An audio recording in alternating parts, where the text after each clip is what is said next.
کہ انسانی عقل جو ہے وہ بے بس ہو جاتی ہے.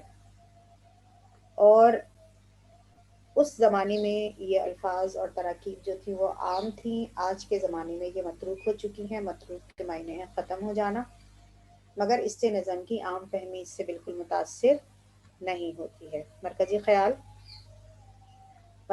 شروع ہو رہا ہے، اور ہر بند، یعنی بند ہمارے پاس ہیں اور ہم نے بند جو ہیں وہ پیچھے پڑھ لیے ہیں.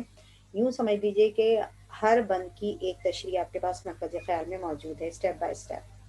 پہلا بند، پہلی تشریح، اور پورا ٹوٹل یہ مرکزی خیال بھی ہے. ٹھیک ہے.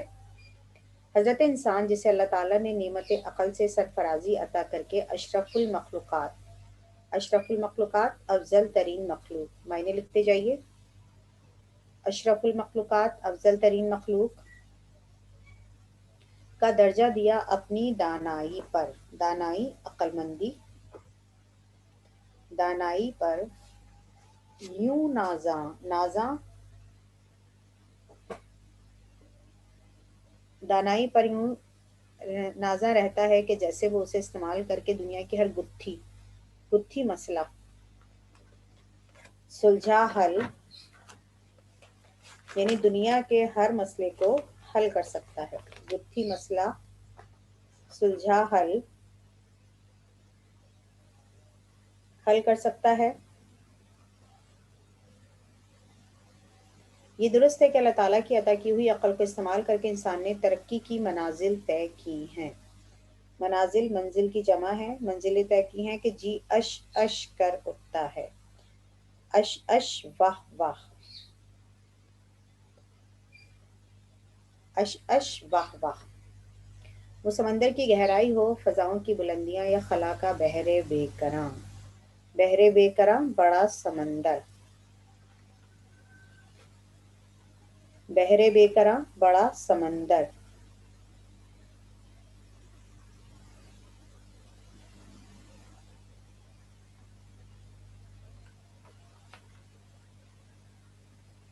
بحر بے کراں،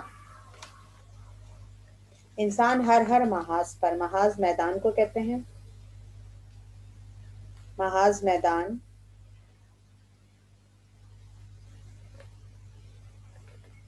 ہر محاذ پر. محاذ میدان اپنی دانائی کے رتھ پر. دانائی، عقل مندی. رتھ کہتے ہیں گاڑی کو. عقل مندی کی گاڑی، عقل کی گاڑی پر سوار. دانائی، عقل مندی، رتھ گاڑی.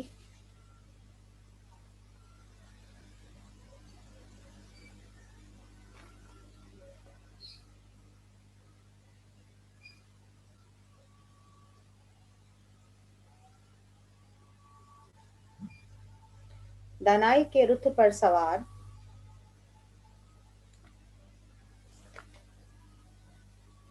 دانائی کے رتھ پر سوار کامیابیوں کے جھنڈے گاڑتا چلا جا رہا ہے، اور اپنی کامیابیوں کے جھنڈے گاڑتا چلا جا رہا ہے. کامیابی حاصل کر رہا ہے، اور اپنی کامرانیوں کے نشے میں. کامرانیوں، جیت جانا.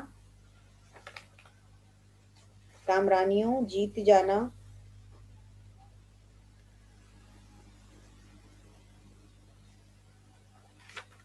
اپنی کامرانیوں کے نشے میں سرمست ڈوبا ہوا.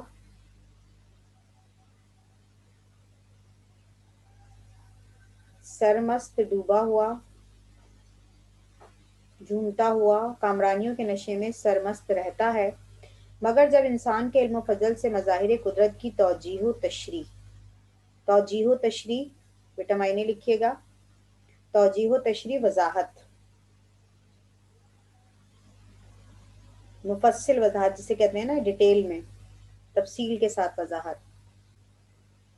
توجیہ و تشریح کا سوال کیا جاتا ہے تو اپنے وسیع علم کے باوجود، وسیع پھیلے ہوئے، انسان جواب دینے میں ناکام رہتا ہے، اور جب سر توڑ کوشش کے بعد بھی یہ گتھی نہیں سلجھتی. گتھی، مسئلہ، سلجھنا، حل، مسئلے کا حل نہیں ملتا، تو انسان یہ کہنے پر مجبور ہو جاتا ہے کہ خدا کی باتیں خدا ہی جانے. اب یہاں جو معاملہ ہے وہ یہ ہے کہ اللہ تعالیٰ نے انسان کو عقل کی نعمت عطا کی اور اسے اشرف المخلوقات کا درجہ دیا، اسے افضل ترین مخلوق کہا گیا، اس لیے کہ فرشتوں نے اسے سجدہ کیا، اسے علم کی دولت دی گئی، اسے علم کی طاقت دی گئی، اسے عقل دی گئی، اور اپنی عقل پر انسان کو بڑا ناز ہے، بڑا فخر ہے، اور اپنی عقل کے حوالے سے انسان دنیا میں نت نئے کام سر انجام دے رہا ہے۔ وہ دنیا میں موجود ہر مسئلے کو اپنی عقل سے سلجھا سکتا ہے، ہر مسئلے کو اپنی عقل سے حل کر سکتا ہے، اور یہ حقیقت بھی ہے کہ اللہ تعالیٰ کی دی ہوئی وہ عقل کو استعمال کر کے انسان اس دنیا میں ترقی کر رہا ہے، نت نئی چیزیں ایجاد کر رہا ہے۔ یعنی ایک وہ زمانہ تھا کہ جس میں انسان جو تھا وہ غاروں میں رہا کرتا تھا، اور اس نے اپنی عقل کا استعمال کیا، اپنے علم کا استعمال کیا، اور پھر وہ ترقی کرتے کرتے آج کا دور جدید کا انسان کہلاتا ہے۔ یعنی اس وقت اس کے پاس پہننے کو تن ڈھانپنے کو کچھ نہیں تھا، تو وہ پتوں سے اور جانوروں کی کھالوں سے اپنا تن ڈھانپا کرتا تھا، اور وہی والی بات ہے نا کہ کھانے کو جانور ملا مارا کھا گیا۔ تو آہستہ آہستہ اس نے ترقی کی، اور کس کی بنا پر کی؟ اپنے علم اور اپنی عقل کے بنا پر۔ اب چاہے سمندر کی گہرائی ہو، سمندر کی گہرائی میں انسان جا اترا، موتی نکال کے لے آیا، پھر فضاؤں کی جو بلندیاں ہیں فضا میں چلا گیا، خلا یہاں تک کہ زمین کی حد سے باہر نکل گیا، پھر اس نے بہت ساری نئی اور سرچنگ کی، بہت ساری نئی چیزیں تلاش کی۔ یعنی خلا جو ہے وہ ایک بہت بڑے سمندر کی مانند ہے، ہر محاذ پر، ہر میدان میں انسان نے اپنی عقل کا استعمال کیا، اور اپنی عقل کے سہارے اس نے کامیابیاں حاصل کیں۔ آج وہ اپنی جیت کے، اپنی کامیابیوں کے نشے میں سرمست ہے، ڈوبا ہوا ہے۔ لیکن جب آتی ہے انسان سے، یعنی چاہے انسان کسی بھی مسلک سے، کسی بھی جگہ سے تعلق رکھتا ہو، علم فضل، اس کے انسان کے علم اور اس کے فضل کے باوجود جب ہم یہ مظاہر قدرت کی بات کرتے ہیں، مظاہر قدرت، سورج کا نکلنا، سورج کا ڈوبنا، چاند کا اپنے غروب ہو جانا، ڈوبنا، چاند کا اپنے وقت پر نکل آنا، یا ہم انسان ہی کی بات کریں کہ انسان آتا ہے اس دنیا میں، اب آنے کے بعد انسان اس دنیا سے جب چلا جاتا ہے تو وہ کہاں جاتا ہے، وہ کدھر جاتا ہے؟ ایسا ہی ہے نا، اگر ہم ایک عام فلسفی سے بھی بات کر لیں، ہم کسی سے ریسرچر سے بات کر لیں، ہر بندہ اپنے اپنے مسلک کے حساب سے، اپنے اپنے عقیدے کے حساب سے ڈفرینٹ قسم کے آنسرز رکھتا ہے۔ لیکن جب ہم کائنات کے حوالے سے بات کرتے ہیں، ہم کائنات کی بات کرتے ہیں، کائنات کیسے وجود میں آئی، کائنات کا وجود کب سے ہے، یہ دنیا کیسے بنی، سب اپنی عقل تو لڑاتے ہیں، اپنی عقل کے گھوڑے دوڑاتے ہیں، لیکن جواب دینے میں ناکام رہتے ہیں۔ ہم کہتے ہیں نا کہ جناب یہ سائنس کے پوائنٹ آف ویو سے اگر ہم دیکھیں کائنات کیوں بنی، کیسے بنی، کس طرح بنی، سائنس تو یہ کہتی ہے، اگر ہم سائنس کو اٹھائیں، کسی زمانے میں سائنس نے یہ بھی کہا تھا انسان بندر کی اولاد ہے، ایسا ہی ہے نا۔ لیکن وقت گزرنے کے ساتھ ساتھ سائنس نے اس بات کو پروف کیا کہ نہیں، انسان بندر کی اولاد نہیں ہے۔ آج انسان جس حیت میں ہے، جس شکل میں ہے، جس صورت میں ہے، جس اسٹرکچر میں ہے، جو اس کا ڈھانچہ ہے، یہ ابتدا سے ایسا ہی بنا ہے۔ تو وسیع علم کے باوجود بھی انسان ان مظاہر قدرت کا جواب نہیں دے سکتا۔ کلیئر ہو رہی ہے بات؟ اور پھر جب سر توڑ کوشش کی جاتی ہے، سر توڑ کوشش کر لی، لیکن وہ آنسر دینے میں، جواب دینے میں ناکام رہا ہے، اور اس سے کبھی بھی یہ گتھی نہیں سلجھتی، تو انسان کہنے پر مجبور ہو جاتا ہے جی وہ خدا کی باتیں ہیں، خدا کی باتیں خدا ہی جانے۔ آگے چل رہی ہوں، یہ بند نمبر 1 تھا، بند نمبر 2 کی تشریح آپ کے سامنے، اور یہ پورا ایک مرکزی خیال بھی ہے، یہ بھی میں آپ کو بتاتی چلوں۔ اگر کائنات کے طول و عرض میں، طول لمبائی، عرض چوڑائی، طول لمبائی، بیٹا معنی لازمی لکھیے گا، بغیر معنی کے ہم چل نہیں سکتے آگے، یہ اردو ہے اور اردو میں معنی آنے لازمی ہیں۔ طول لمبائی، عرض چوڑائی،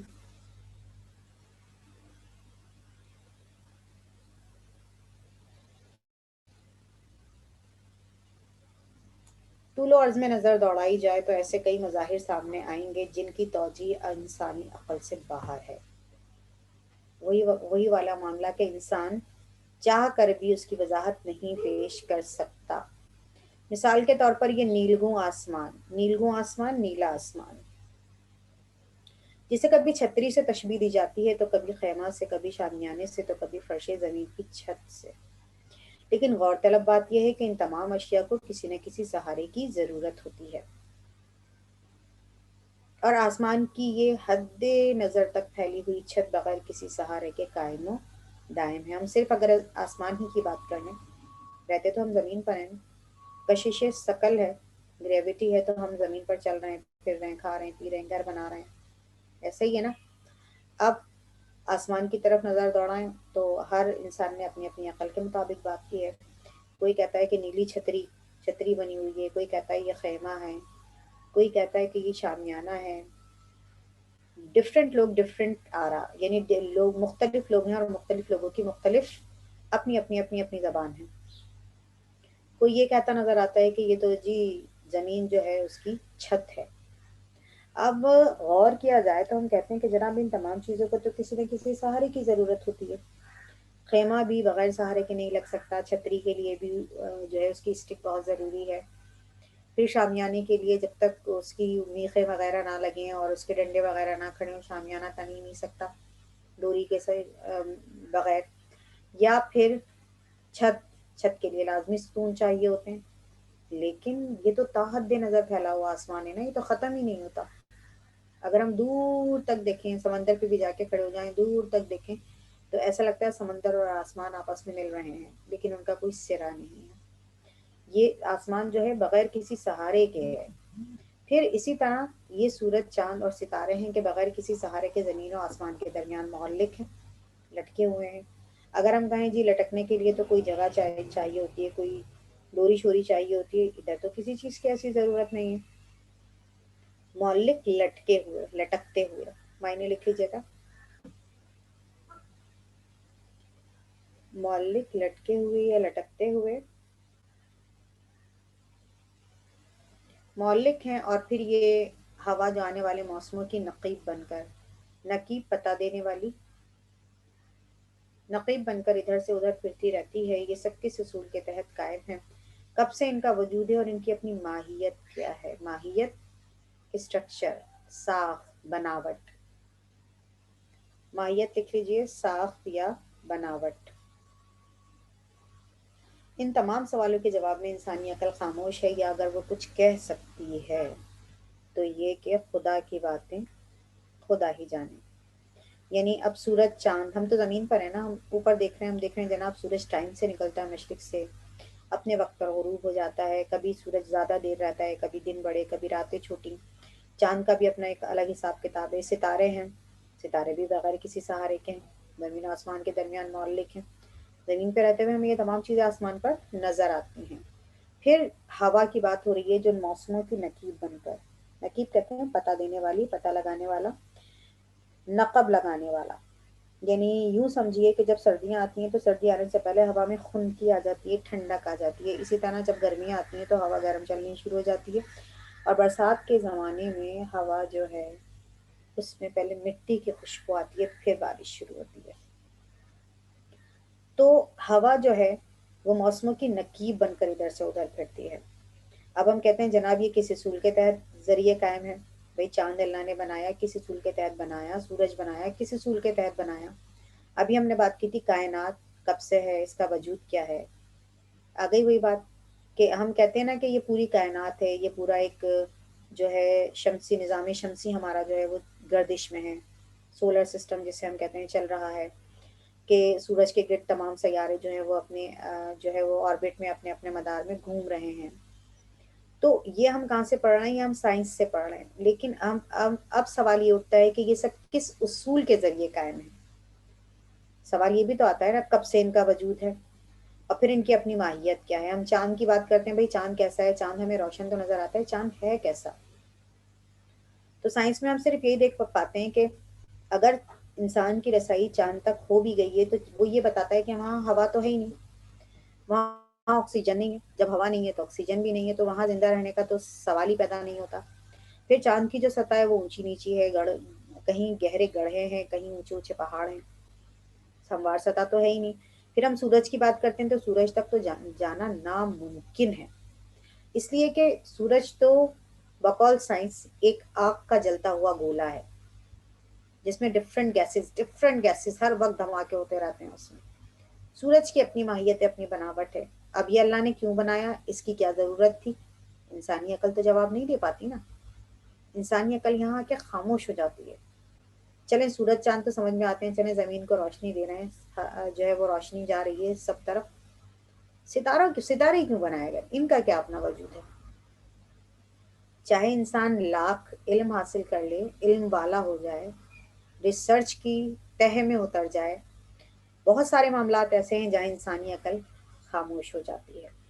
ایک اس میں یہ بھی سوال کا جواب ہے کہ روح نکلتی ہے، روح جاتی کہیں؟ ہمارا تو عقیدہ یہ ہے نا کہ روح جو ہے وہ ایلڈنگ میں چلی جاتی ہے، انسان کے ساتھ جو ہے وہ جزا اور سزا کا سلسلہ شروع ہو جاتا ہے. یہ مسلمانوں کا عقیدہ ہے. ڈفرینٹ عقیدے لوگ رکھتے ہیں. لیکن سائنس اگر کھوجتی ہے، تلاشتی ہے، تو آیا وہ اب تک کسی کی روح کو پکڑ سکی؟ آیا کوئی جو انسان اس دنیا سے چلا گیا ہے اس سے پوچھا گیا بھائی تمہارے ساتھ کیا معاملہ ہو رہا ہے؟ یہ وہ غیب کی باتیں ہیں جو نہیں معلوم.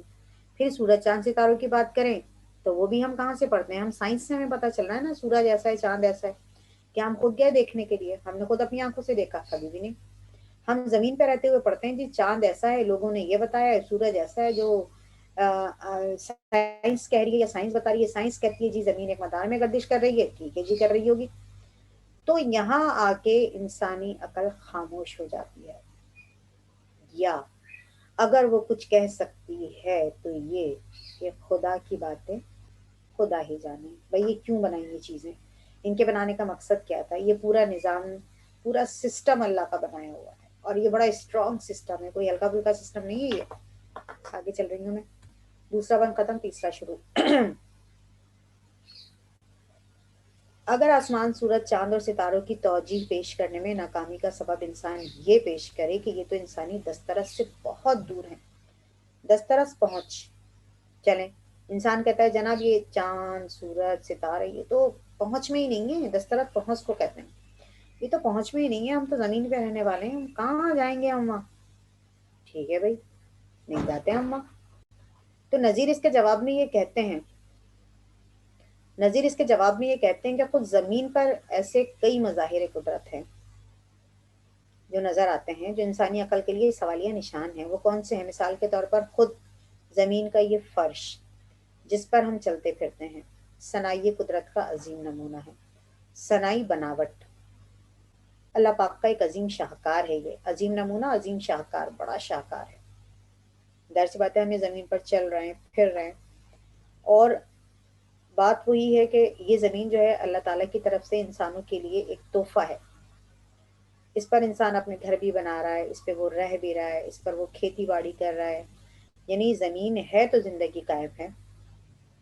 سپوز فرض کیجئے زمین نہ ہوتی تو کیا ہوتا؟ کیا گھر بن جاتے؟ کیا ہم اس طرح رہ رہے ہوتے؟ بس وہ خلاؤں والا معاملہ ہوتا، اڑ رہے ہوتے ادھر سے ادھر. تو یہ اللہ تعالیٰ کی قدرت کی نشانیوں میں سے ایک نشانی ہے، صناعی قدرت ہے کہ اللہ پاک نے بنایا ہے. اس زمین پر ایسے پہاڑ بھی موجود ہیں جو آسمان کی سطح سے باتیں کرتے ہیں. اب پہاڑوں کی بات آ رہی ہے. اور اس زمین پر سمندر اور دریاؤں کا پانی اپنی نیلگون سطح کے ساتھ، نیلگون نیلی سطح، نیلگون سطح کے ساتھ فرش آب، نیلگون سطح کے ساتھ ایک فرش آب کی تصویر پیش کرتا ہے. فرش آب، پانی کا فرش. انسانی عقل اپنے ارد گرد موجود ان فلک بوس پہاڑوں اور سمندروں کی تخلیق پر غور کرتی ہے، مگر ہمیشہ ناکام و نامراد رہتی ہے، اور بالآخر اس نتیجے پر پہنچتی ہے کہ خدا کی باتیں خدا ہی جانے. یعنی کبھی آپ چلے جائیے سمندر پر، سمندر کی سیر پہ. ہم بوٹ میں بیٹھے ہوتے ہیں یا شپ میں بیٹھے ہوتے ہیں، ہم دور تک دیکھتے ہیں، لگتا ہے بالکل ایک پانی کا سا فرش بچھا ہوا ہے. دل چاہتا ہے بندہ باہر پیر رکھے اور پانی پر چلتا ہی چلا جائے. حالانکہ وہ تو لگتا ہے ایسا ہے نا کہ ایک زمین سے بچھی ہوئی ہے پانی کی، لیکن ایسا نہیں ہے. پیر رکھے اور آپ اندر چلے جائیں گے. تو یہ زمین، یہ سمندر، یہ پہاڑ اللہ کی قدرت کے نمونے ہیں. اب عقل یہ سوال کرتی ہے بھئی یہ سمندر اتنا سارا پانی بن گیا، کیوں بن گیا؟ ادھر بھی زمین بن جاتی، اتنے سارے سمندر کی ضرورت کیا تھی؟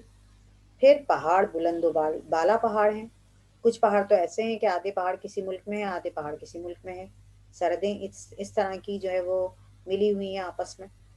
اور پہاڑ بھی کوئی ایسے نہیں ہے کہ بالکل ہلکے پھلکے پہاڑ ہوں، یعنی پہاڑی سلسلہ شروع ہوتا ہے تو ہوتا ہی چلا جاتا ہے، یعنی زمین۔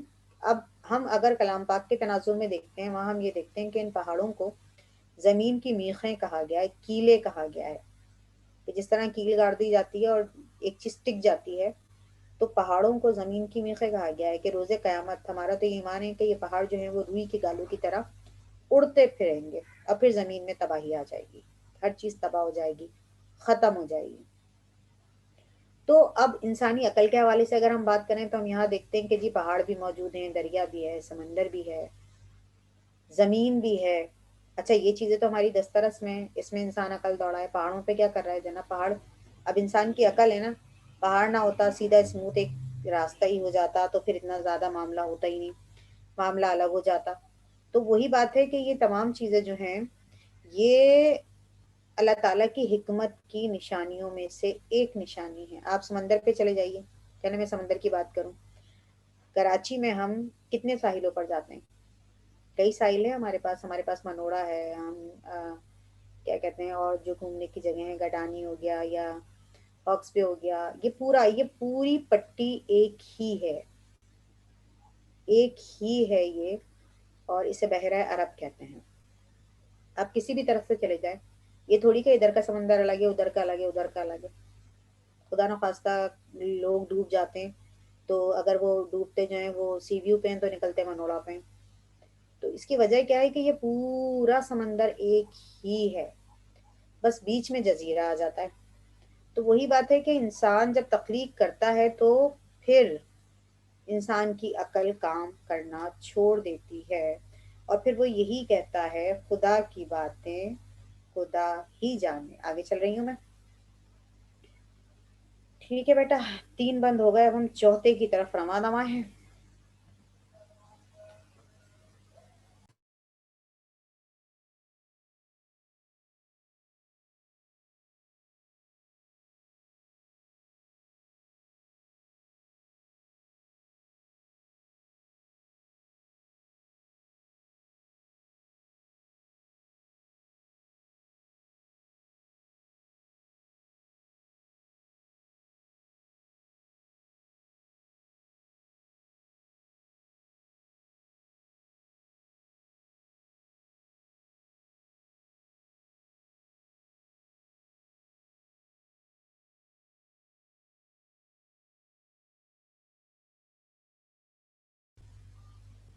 آسمان، سورج، چاند، ستارے، پہاڑوں اور سمندروں جیسی بے جان اشیاء کے بعد انسان اگر اپنے ارد گرد مخلوق خدا پر غور کرے، مخلوق خدا، اللہ کی مخلوق، مخلوق خدا اللہ کی مخلوق۔ ابھی ہم نے بات کی آسمان کی، سورج کی، چاند کی، ستاروں کی، پہاڑوں کی، سمندروں کی، ساری باتیں ہو گئی ہماری، ٹھیک ہے۔ اب ہم کہاں غور کر رہے ہیں؟ ہم غور کر رہے ہیں ارد گرد موجود جو مخلوقات ہیں، اللہ پاک نے جو مخلوقات بنائی ہوئی ہیں اس حوالے سے۔ طرح طرح کے حیوانات، نباتات، حشرات الارض، حیوانات، جانور، نباتات، جڑی بوٹیاں، حیوانات، جانور، نباتات، جڑی بوٹیاں،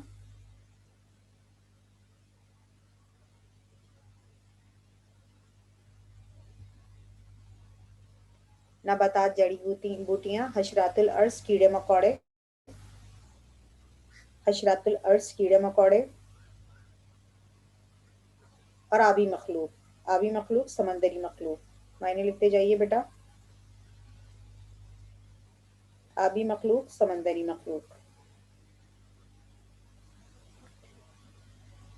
نظر آتی ہے ان تمام جانداروں کو دیکھ کر خدائے بزرگ و برتر کی لامحدود قوتوں کا اقرار کرنا پڑتا ہے۔ لامحدود، لامحدود جس کی کوئی حد نہ ہو، نہ ختم ہونے والی قوتوں، طاقتوں کا اقرار کرنا پڑتا ہے۔ اب یہاں کیا بات ہو رہی ہے؟ یہاں بات ہو رہی ہے انسان صرف اگر مخلوق خدا پر ہی غور کر لے، طرح طرح کے حیوانات ہیں، طرح طرح کی جڑی بوٹیاں ہیں جو جنگل میں خود رو ہیں اور جو دواؤں میں بھی کام آتی ہیں۔ حشرات الارض، ہو سکتا ہے کہ آج انسان کی نظر سے وہ کیڑے مکوڑے دونوں جو اب تک اس نے دیکھے ہی نہ ہوں. اور وہ کہاں پائے جاتے ہیں یہ بھی میں آپ کو بتاتے چلوں. افریقہ کے جنگلات میں. افریقہ میں ایک حصہ ہی ایسا ہے جو بالکل اس طرح کے جنگلات پر مشتمل ہے کہ جس میں درخت سے درخت ملے ہوئے ہیں اور وہاں سورج کی روشنی کا پہنچنا بھی ناممکن ہے اور وہاں طرح طرح کے کیڑے مکوڑے پائے جاتے ہیں. آبی مخلوق انسان کہتا تو ہے کہ میں نے بہت ساری چیزیں جو ہیں وہ سمندر میں دیکھی اور مجھے نظر آئیں اور وہ جا کے وہاں سے اس کی تصویریں وغیرہ بھی اتار کے لاتا ہے جو کہ آپ لوگ دیکھتے ہیں. لیکن آج بھی سمندر کی اتنی مخلوقات میں سے ایسی مخلوق ہے جو ابھی بھی انسان کی نظروں سے اوجھل ہے. تو انسان جب ان چیزوں کو دیکھتا ہے ان پر غور کرتا ہے تو بے اختیار اس کا دل اللہ کے حضور جھک جاتا ہے اور وہ اس بات کا اقرار کرتا ہے کہ اللہ پاک سے بڑی ذات کوئی نہیں. وہی لامحدود طاقتوں کا مالک ہے. کوئی طاقت بڑی نہیں سوائے اللہ کے. وہی برتر ہے, وہی خالق ہے, وہی مالک ہے, وہی سب کو پالنے والا ہے. اس ذات پاک نے ساری دنیا کو نت نئے جلووں سے آراستہ و پیراستہ کیا ہوا ہے. جلووں نظاروں سے آراستہ و پیراستہ سجایا ہوا ہے. یعنی اللہ پاک نے پوری دنیا کو, پوری کائنات کو نت نئے جلووں سے, نئے نئے جلوے, نئی نئی چیزوں سے سجایا ہوا ہے. مگر جب ان جانداروں کی تخلیق کے رموز, تخلیق بنانے کے رموز اشارے اشاروں کو سمجھنے کی کوشش کی گئی, اشاروں کو سمجھنے کی کوشش کی گئی تو نہ حوصلہ ساتھ دے سکا اور نہ ہی عقل. یعنی کوشش تو انسان نے ضرور کی لیکن نہ ہی اس کا حوصلہ ساتھ دے پایا اور نہ ہی اس کی عقل کام کر پائی. بڑے بڑے ذی علم و فضل بھی یعنی کل بھی اپنی تمام تر کوششوں میں ناکامیوں کے بعد یہی کہنے پر مجبور نظر آتے ہیں کہ خدا کی باتیں خدا ہی جانے. ٹھیک ہے بیٹا, آگے چل رہی ہوں. جو یہ ہمارا چوتھا بند, یہ آ گیا پانچواں.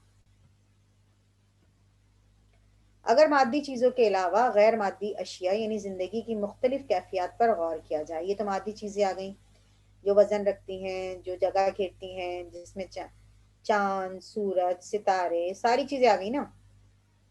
پھر ہم نے جانوروں کی بھی بات کر لی. اب معاملہ رہ گیا آگے آخری, اور وہ ہے غیر مادی اشیاء کہ جس میں انسان خوشی, غم, جذبات, یقین, وہم, ان کیفیات میں بھی مبتلا ہوتا ہے.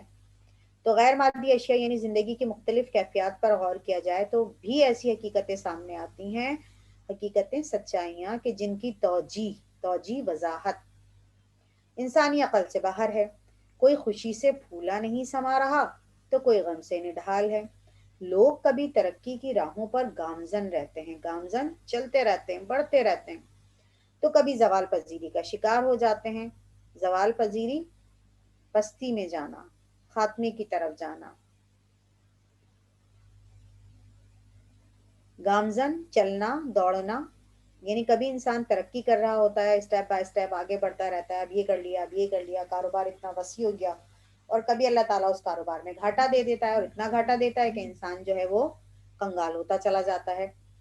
تو اسی کو تو کہتے ہیں کہ کبھی کے دن بڑے, کبھی کی راتیں. کبھی انسان کی زندگی میں بے تحاشا خوشیاں ہوتی ہیں, کبھی تو اسے لگتا ہے کہ بس خوشیاں ہی خوشیاں ہیں چاروں طرف سے, میں بڑا مطمئن ہوں. اور کبھی اتنے غم زندگی میں شامل ہو جاتے ہیں کہ انسان غموں سے نڈھال ہو جاتا ہے, لگتا ہے کہ بس اب زندگی ختم ہے, یہ غم تو مار ڈالیں گے. لیکن ہوتا نہیں ہے ایسا, ہر وقت گزر ہی جاتا ہے. کبھی انسان وہم اور یقین کی حدوں کے درمیان بھٹکتا رہتا ہے, کبھی اسے وہم ہوتا ہے اور کبھی وہ پکا یقین رکھتا ہے. مگر جب اہل فکر اور اہل علم ان کے بھید پانے کی کوشش کرتے ہیں تو اپنی تمام تر کوششوں کے باوجود وہ اسی نتیجے پر پہنچتے ہیں. اچھا, تھوڑا سا یہ بھی آپ کو بتاتی چلوں کہ سائنس نے خوشی, غم اور وہم, یقین, اس حوالے سے بھی سائنس نے بات کی. لیکن سائنس ہر ایریا کو کور کرتی ہے نا. ہم اگر ایجاد کی بات کرتے ہیں, ہم اگر انوینشنز کی بات کرتے ہیں, تو ہم یہ دیکھتے ہیں کہ سائنس ہر ایریا میں کام کر رہی ہے. تو ایک کیا کہتے ہیں کہ ڈاکومنٹری فلم میری نظروں سے گزری تھی, وہ بھی میں آپ سے شیئر کرتی چلوں ریسرچ کے حوالے سے, کہ جو سائنسدان ہیں وہ ہر کنڈیشن کو لے کر چل رہے ہوتے ہیں نا, وہ انسان کی کیفیات کو بھی دیکھ رہے ہیں.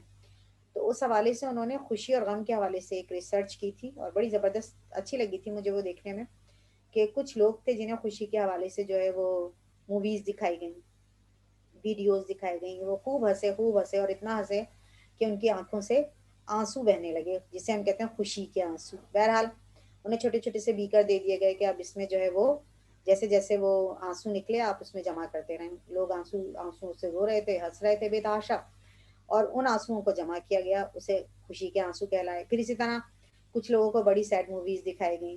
غم تو انسانی زندگی کا خاصہ ہے نا، رونا تو فٹافٹ آنکھوں میں آنسو آ جاتے ہیں۔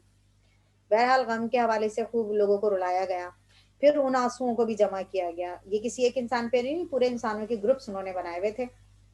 پھر ان آنسوؤں پہ ریسرچ ہوئی، یہ بھی میں آپ کو بتاتی چلوں۔ سائنس نہ کسی ایریا کو، میں نے کہا نا، چھوڑ نہیں رہی ہے بھئی۔ یہ خوشی میں جو آنسو نکلے اس میں کیا کیا ہے، کیا کیا کن کن چیزوں کا مکسچر ہے، اور جو غم میں نکلے اس میں کیا کیا چیزیں آ رہی ہیں۔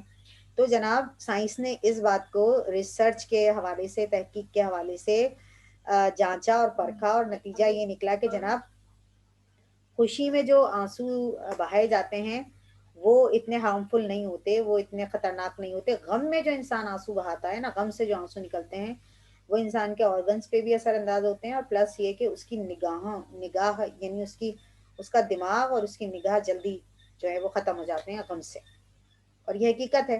تو بہرحال یہ تو ایک سائنسی ریسرچ تھی جو میں نے آپ سے شیئر کی۔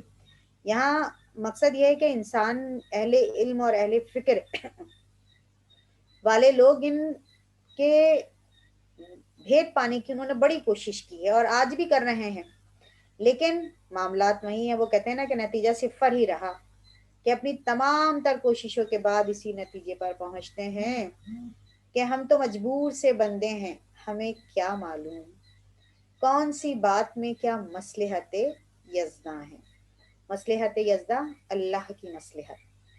بھائی ہم تو مجبور سے بندے ہیں، ہمیں کیا معلوم، بس ہمیں پتہ ہے اللہ پاک ہے، اللہ ایک ہے، ہمارا اللہ پر ایمان ہے۔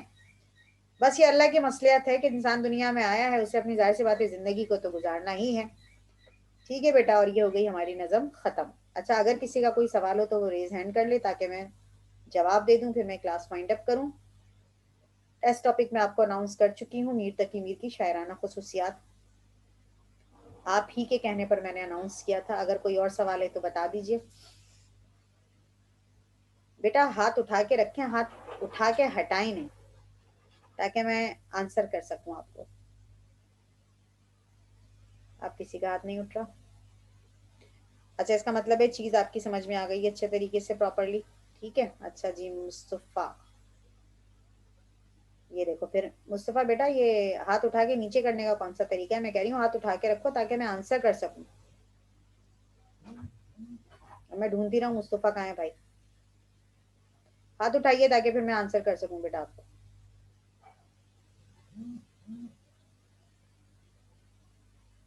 کسی کا ہاتھ نہیں اٹھ رہا، ٹھیک ہے، یاد رکھیے گا۔ اچھا، یہ پی ڈی ایف میں آپ کو شیئر کر دوں گی آپ کے گروپس میں، اور یہ ہماری دوسری نظم بھی ختم ہو گئی ہے۔ تیسرا نیا ٹاپک انشاءاللہ آپ کے ساتھ شیئر کرنے والی ہوں اور لے کر آؤں گی میں، ٹھیک ہے۔ چیپٹر کی طرف آ گئے تو پھر اقتباس کی تشریح وغیرہ بھی ہم ساتھ ساتھ کرتے ہی چلیں گے۔ اس کے ساتھ ہی، اور یہ دماغ میں رکھیے گا، ہم جتنا کر رہے ہیں کام وہ ریڈیوس سلیبس کے حوالے سے ہی ہو رہا ہے۔ دوسری چیز میں خود بتاتی چلوں آپ کو، ابھی ہو سکتا ہے کہ کوئی پیپر پیٹرن کے حوالے سے ڈسکشن ہو، لیکن ابھی تک تاحال کچھ نہیں پتا ہے، ٹھیک ہے۔ تو اس طرح کے سوال نہیں کریں کہ مس ایسا ہوگا ایسا ہوگا، جو ہوگا وہ سب کے ساتھ ہوگا اور آپ کو بتا دیا جائے گا، ٹھیک ہے۔ اگر ان کیس پیپر پیٹرن میں بھی کوئی چینجنگ آتی ہے، ویسے ہوپ فلی اردو میں ایسا نہیں ہوگا، پیپر اسی پیٹرن سے آئے گا جو آپ کا ہے اس وقت، ٹھیک ہے۔ صرف سلیبس ریڈیوس ہوا ہے تو ہمیں ریڈیوس سلیبس کا ہر ایریا کور کرنا ہے، اور ہم ہر چیپٹر کو اچھی طریقے سے ریڈ کر کے جائیں گے، اقتباس کے حوالے سے بھی، تاکہ جب ہم ایگزام میں جائیں تو ہمیں کسی قسم کا پرابلم نہ ہو، ٹھیک ہے بیٹا۔ اچھا، اس کے ساتھ ہی میں کلاس ختم کر رہی ہوں، ٹیسٹ ٹاپک پھر اناؤنس کر رہی ہوں، میر تقی میر کی شاعرانہ خصوصیات۔